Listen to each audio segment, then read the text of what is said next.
안녕하세요. 지난 시간에 이어서 갈릴레오 사건에 대해서 말씀드리겠습니다.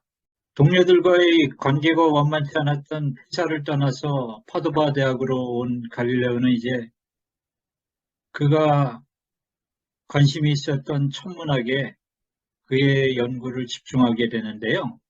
그때 마침 세계 최초로 망원경이 발명되었다는 소식을 접하게 된 갈릴레오는 워낙 만드는 거에 재주가 있었던 갈릴레오였기 때문에 순수 망원경을 제작해서 그 망원경으로 이제 천체를 관측하게 되는데요.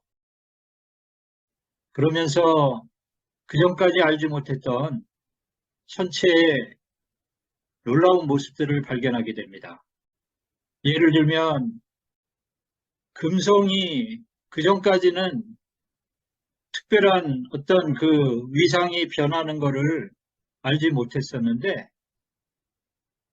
금성도 마치 달과 같이 위상이 변한다는 것을 발견하게 되고요. 또한 달에 대한 자세한 관찰을 통해서 달이 아주 많은 분화구를 가지고 있다는 것도 이제 알게 됩니다. 또 태양의 흑점도 발견하게 되고 목성에 위성이 있다는 것도 이렇게 발견을 하게 되거든요.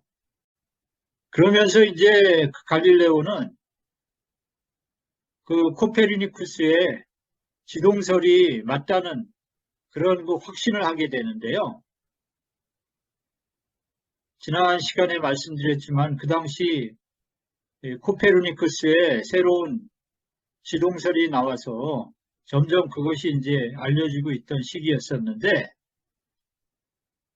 갈릴레오는 자신의 이런 발견들을 하면서 코페르니쿠스의 지동설이 맞다고 확신을 하게 됩니다.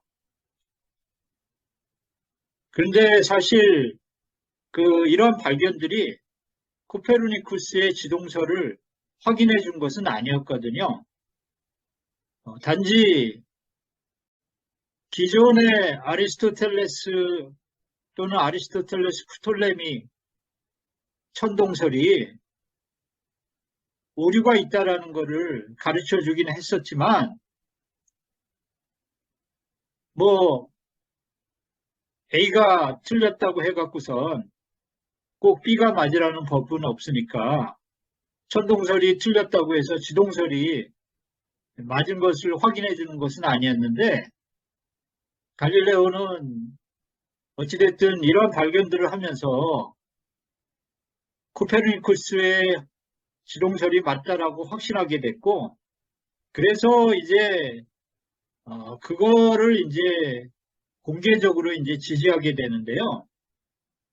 이런 발견을 통해서 유명해진 갈릴레오는 1610년경에 자신의 고향이 있는 플로렌스 지역으로 금이 환영을 하게 되는데요. 플로렌스 지역의 투스칸 궁정의 궁정학자로 귀환을 하게 됩니다. 그러면서 이제 자신이 그 새롭게 발견한 그런 천체의 모습에 대한 책을 출간하게 되는데 이러한 책을 출간하면서 그 책에서 코페르니쿠스의 지동설을 공개적으로 지지하게 됩니다. 근데 갈릴레오가 한 가지 간과하고 있었던 것이 있었는데요.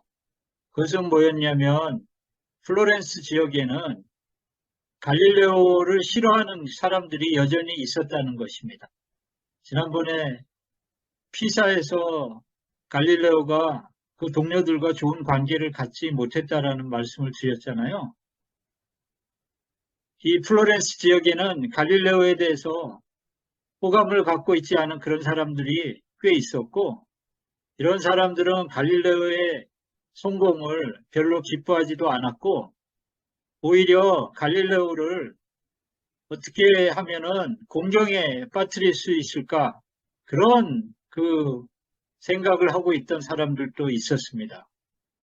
이런 와중에 갈릴레오가 교회의 가르침과는 다르게 지동설을 주장하자 갈릴레오의 적들은 갈릴레오를 공경에 빠뜨릴 수 있는 좋은 기회가 왔다고 생각하지 않았겠습니까?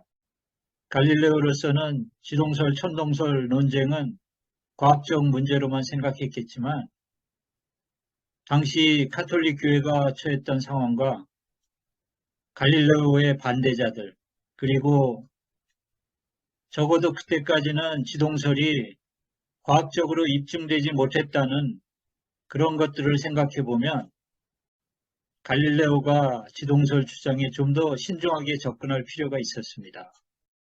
어느 날 갈릴레오는 지난주 성당의 강론에서 신부가 자신이 성경에 어긋나는 지동설을 주장한다고 비난했다라는 그런 이야기를 듣고 깜짝 놀라게 되는데요.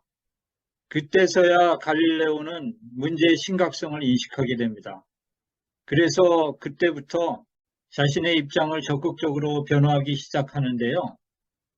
근데 그 당시 교회로서는 평신도인 갈릴레오의 입장을 너그럽게 이해해 줄 수 있는 상황이 전혀 아니었습니다.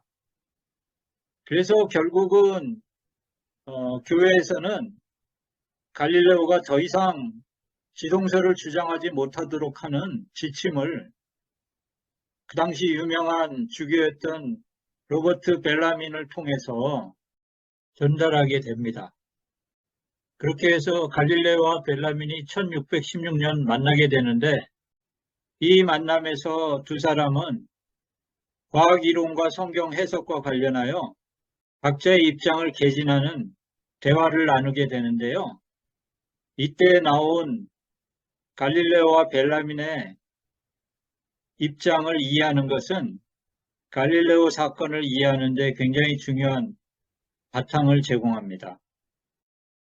먼저 갈릴레오의 입장을 정리하면 다음과 같은데요.